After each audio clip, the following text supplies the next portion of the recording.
Friends, welcome to my YouTube channel. मैं सतीश शुक्ला आप लोगों को क्लास 10th का क्वाड्रेटिक इक्वेशन का एक क्वेश्चन सॉल्व करके बताने जा रहा हूं और ये क्वेश्चन कंप्लीटिंग स्क्वायर मेथड पे बेस्ड है। तो हमारा पहला क्वेश्चन है, find the roots of the following quadratic equations if they exist. मतलब हमें क्वाड्रेटिक इक्वेशंस का रूट्स फाइंड करना है अगर वो एग्जिस्ट करता है।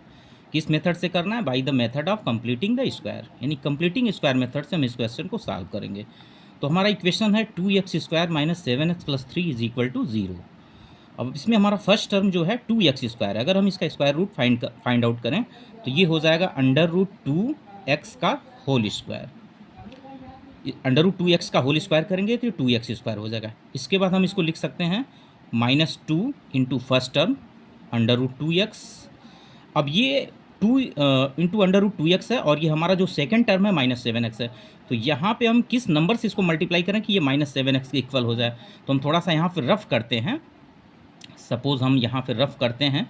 अब ये -7x है और इसको हम डिवाइड करते हैं -2 √2x से। तो x कैंसिल हो गया और माइनस से माइनस कैंसिल हो गया और हमें प्राप्त हो गया 7/2 √2।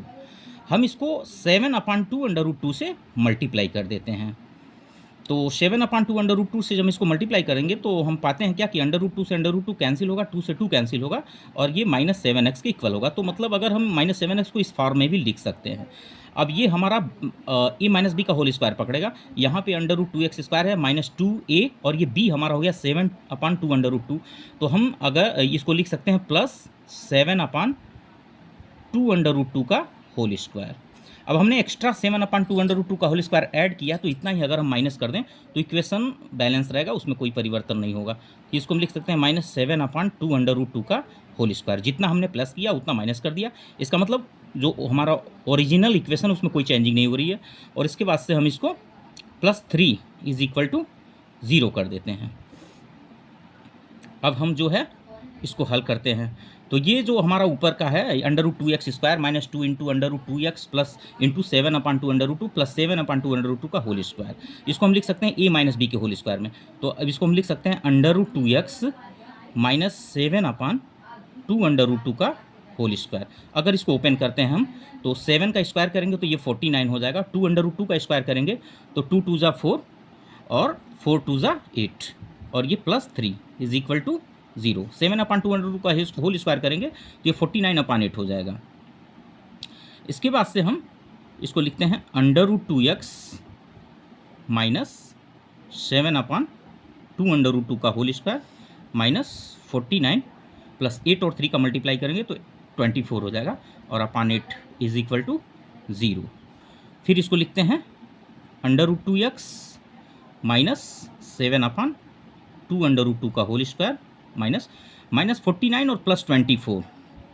तो ये हो जाएगा 9 - 4 हो जाएगा 5 और 4 - 2 2, तो -25/8 इज इक्वल टू 0 हो जाएगा। इसके बाद से हम इसको और फिर लिखते हैं √2x माइनस 7/2 √2 का whole square minus equal to -25/8 को -25/8 को हम राइट साइड में ट्रांसपोज करेंगे तो ये हो जाएगा +25/8। अब इसी चीज़ को अगर हम ये हमारा स्क्वायर √2x माइनस 7/2 √2 का जो होल स्क्वायर है वो 25/8 आ रहा है। अगर हम इसका स्क्वायर रूट फाइंड करें तो ये होगा √2x minus 7/2 √2 is equal to √25/8 हो जाएगा।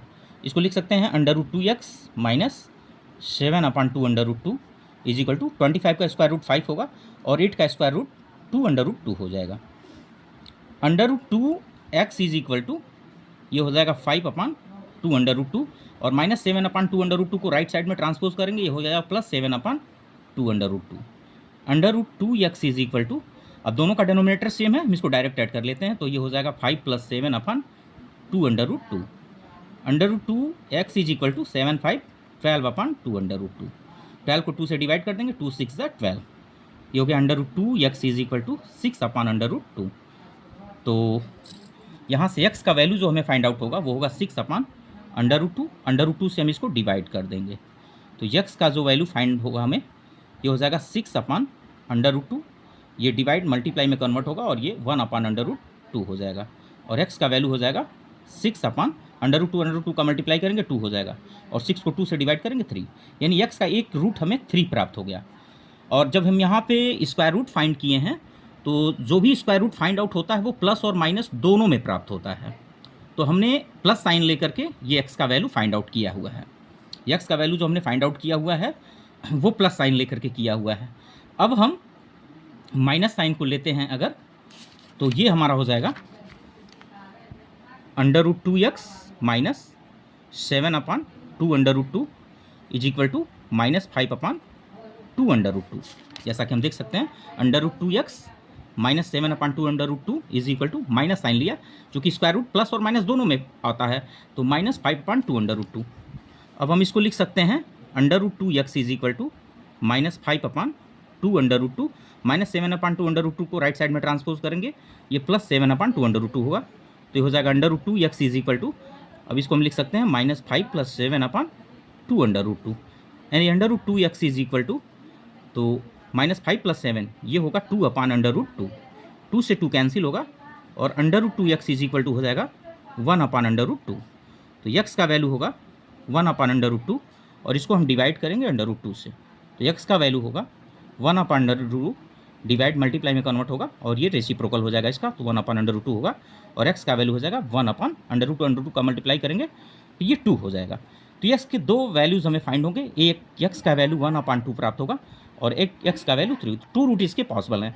अच्छा, जो क्वाड्रेटिक इक्वेशन होता है उसके दो इक्वल रूट्स होंगे या दो अलग अलग रूट्स होंगे या कोई रूट पॉसिबल नहीं है, इसको फाइंड आउट करने के लिए हमें एक फार्मूला होता है जिसको हम डिस्क्रिमिनेंट कहते हैं।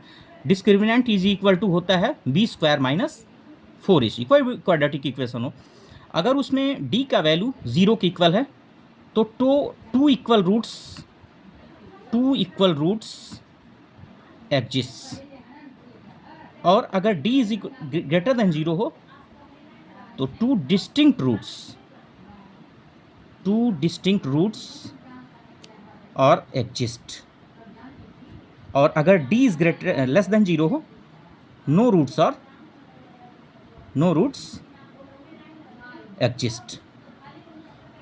जो हमारा इक्वेशन है हमें प्रारंभ में ही इसको बता देना चाहिए था, तो मतलब मैं लेटर इसको एक्सप्लेन कर दे रहा हूँ। ये हमारा इक्वेशन है 2x² - 7x + 3, 2x² - 7x + 3 is equal to 0। अब हमें ये फाइंड आउट करना हो कि इस इक्वेशंस के कितने roots, two distinct roots possible होंगे या नो रूट्स पॉसिबल होगा या टू इक्वल रूट्स होगा। तो इससे पहले हम d का वैल्यू फाइंड आउट करते हैं, तो d इक्वल टू होता है b² - 4ac, यानी d का वैल्यू फाइंड करेंगे, तो यहाँ पे b का वैल्यू हमें x का जो कोफिशिएंट है वो b होता है, तो हम -7 का स्क्वायर करेंगे, फिर -4 × a जो है x² का कोफिशिएंट होता है 2 का मल्टीप्लाई करेंगे, और c जो है कांस्टेंट टर्म 3 है, तो यहाँ पे d का वैल्यू होगा -7 का स्क्वायर करेंगे 49 होगा, -4 × 2 = 3 = 24, d का वैल्यू हो जाएगा 25, यानी d इज़ ग्रेटर देन 0 हमें प्राप्त हो रहा है। इसीलिए इस इक्वेशन के हमें टू डिस्टिंक्ट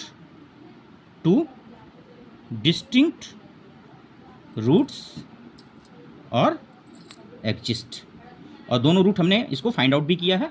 x का वैल्यू हमने 1/2 फाइंड किया है और x का वैल्यू 3 प्राप्त किया है, और इसके दो अलग अलग रूट्स प्राप्त हो रहे हैं क्योंकि इसमें d का वैल्यू जो है 0 से ग्रेटर है, क्योंकि d का वैल्यू हमें 25 प्राप्त हुआ है। अगर किसी इक्वेशन में d का वैल्यू 0 से कम आता है तो उस इक्वेशन का कोई रूट पॉसिबल नहीं होगा। अगर किसी इक्वेशन में d का वैल्यू 0 आता है तो उसके दोनों रूट्स जो होंगे इक्वल होंगे। सो स्टूडेंट्स, अगर ये क्वेश्चन आपको अच्छा लगा तो मेरे YouTube चैनल को लाइक और सब्सक्राइब कीजिए। Thank you.